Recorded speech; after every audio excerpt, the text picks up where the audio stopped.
Morning, dear students. Yesterday we were discussing with the chapter number 12, What if it finishes? So basically beta we have discussed about the natural resources. अब ये natural resources क्या होते हैं? Natural resources वो resources होते हैं जो हमें कई सालों की, it takes millions of years, कई मिलियन ईयर्स के बाद जो हमारे प्लांट और एनिमल डिके हो जाते हैं deep ground under the earth, तो धीरे धीरे इससे आपका कोल, पेट्रोल ये सब फॉर्मेशन होता है और इस प्रोसेस में बहुत सारा टाइम लगता है।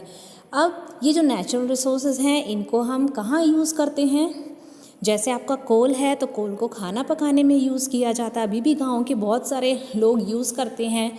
ठीक है, petroleum, you know very well, petroleum is used in the vehicles, right.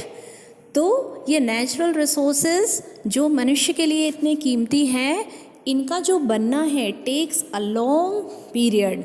ठीक है, तो हमें इन रिसोर्सेज को बहुत ही जुडिशियसली, बहुत ही बुद्धिपूर्वक जो है वो यूज़ करना पड़ेगा, अदरवाइज़ ये फ्यूचर में हमारे काम नहीं आएंगे, है ना।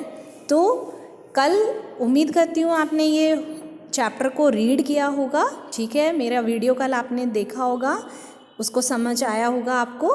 तो आज हम इसका क्वेश्चन नंबर 1 ले रहे हैं, that is the multiple choice question. तो आप आज इस क्वेश्चन को अपनी नोटबुक में नीटली लिखेंगे और लर्न भी करेंगे।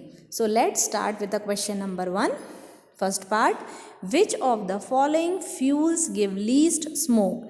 इनमें से कौन सा फ्यूल मतलब ये जो आपके लिखे हैं पेट्रोल, सीएनजी, डीजल, ये सब फ्यूल्स हैं। फ्यूल्स क्या होते हैं? वो सब्सटेंस होते हैं जो खुद जल के हीट और एनर्जी प्रोड्यूस करते हैं। ठीक है, तो आपका ऑप्शन, आपको इसमें क्वेश्चन में बताना है कि इनमें से कौन सा सबसे कम धुआं देता है, पेट्रोल, सीएनजी, डीजल या इनमें से कोई नहीं। तो आपका ऑप्शन है कंप्रेस्ड नेचुरल गैस। जो सीएनजी है वो ऐसा फ्यूल है जो कम से कम स्मोक देता है, इसलिए आपने देखा होगा आजकल सीएनजी गैस का यूज़ ज़्यादा हो रहा है। ठीक है, मेट्रो सिटीज़ में भी।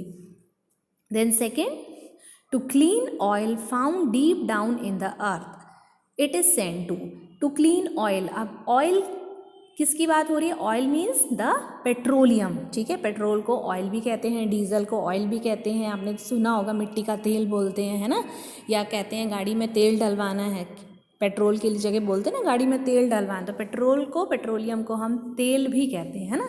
तो इस तेल को क्लीन करने के लिए, जो बहुत ज़मीन के नीचे से हमें मिलता है, वो अशुद्ध फॉर्म में होता है, तो उसको क्लीन करने के लिए where it is sent? Options, pumps, oil depot, refinery, mills. तो कल हमने डिस्कस किया था कहाँ भेजा जाता है? रिफाइनरी में भेजा जाता है इस पेट्रोलियम को, जिसे हम क्रूड ऑयल भी कहते हैं। और फिर जब ये क्लीन होता है रिफाइनरी में, तो अलग अलग स्टेप्स पे आपको petrol, CNG, diesel, lubricant, oil, wax, ये सब अलग अलग स्टेज पे मिलते हैं। ठीक है, then third one, which of the following is obtained from petroleum? Petroleum से बहुत सारी चीज़ें हमें मिलती हैं, तो क्या क्या मिलता है? देखिए इसमें wax, LPG, coal tar, all of these. तो आंसर आपका होगा ऑल ऑफ दीज, क्योंकि इनके अलावा वैक्स, एलपीजी, कोल टार के अलावा आपको केरोसिन भी मिलता है, आपको पैराफिन वैक्स भी मिलता है। ठीक है, आपको डीजल भी मिलता है, पेट्रोल भी मिलता है, तो बहुत सारी चीज़ें हमें पेट्रोलियम से मिलती हैं। ठीक, then fourth one, which gas is used for cooking in homes? घरों में खाना पकाने के लिए कौन सी गैस का यूज़ होता है? CNG, LPG, both A and B, या नन ऑफ दीज? तो हम सबको पता है लिक्विफाइड पेट्रोलियम गैस, जिसे शॉर्ट में बोलते हैं एलपीजी, इसका गैस का यूज़ करते हैं हम। सिलेंडर जो हमारे घर में किचन में होता है जिससे आप गैस जलाते हैं, दैट इज़, उसके अंदर कौन सी गैस भरी होती है? It is the LPG, liquefied petroleum gas. ठीक है, then the last one, how many people in our country use उपले, wood and dry twigs to cook food?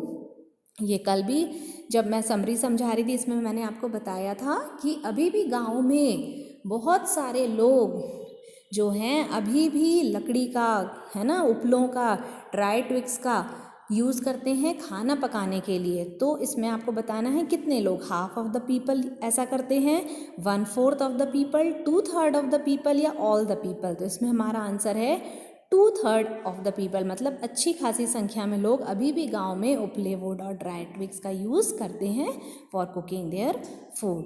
Okay, hope you have understood all these MCQs. So write them today neatly in your notebook and learn them thoroughly. Okay, beta.